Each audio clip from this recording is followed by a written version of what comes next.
Alright, this video is going to be easy. Not a lot of sound involved in this, in fact, because you don't really need sound to show you what I'm going to show you. Just a little more understanding of scalar. Typically, scales are one of the hardest things for people to learn out the gate, and they may not even fully understand why they need to know it, but it's important because the notes that are in a scale make up, right, the scale. And so you need to understand that, especially when you're playing either bass notes or leads and things of that nature, right? Because you are trying to build over the top of some chords, and it can either sound completely off or it can sound really good. And sometimes off can be okay. It depends on the way you use it. But one of the things I appreciate about scalar is that you can actually learn the scale.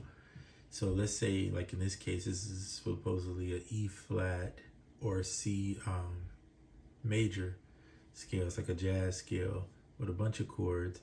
They call it F Dorian mode, based on the chords that are in this, that you see right here, which is fine.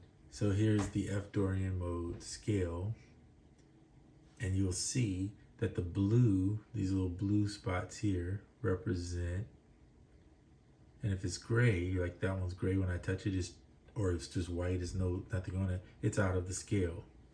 So if you go and you could actually, instead of key locking, where if you key lock it, and you can put it to the white, everything you play in the white, you can see I'm just touching, is going to play the right notes.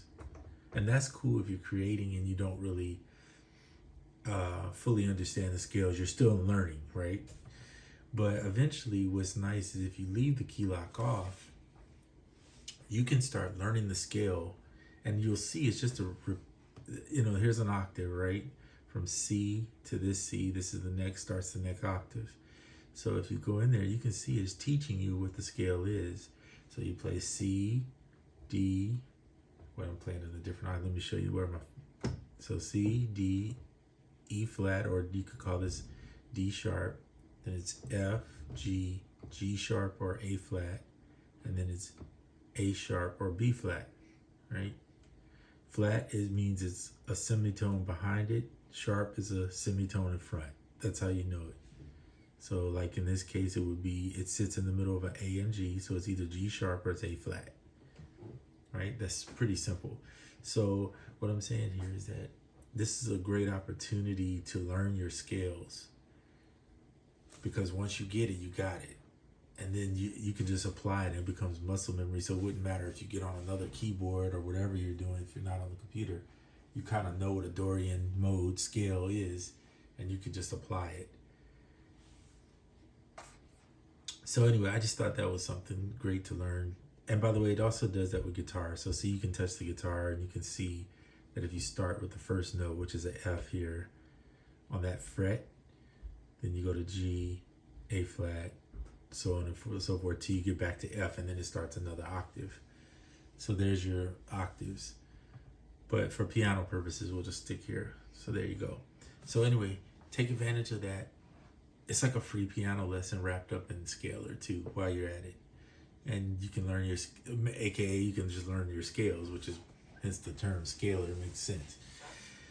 Anyway, thought I'd share that little tip with you, and I think it'll help you to grow if you're still learning piano. And you might start by ear. The next time we talk, I'll probably show you how to do the detect, where it detects audio. And I think that's another big feature in scalar that makes it super worthy. All right, that's it for this video.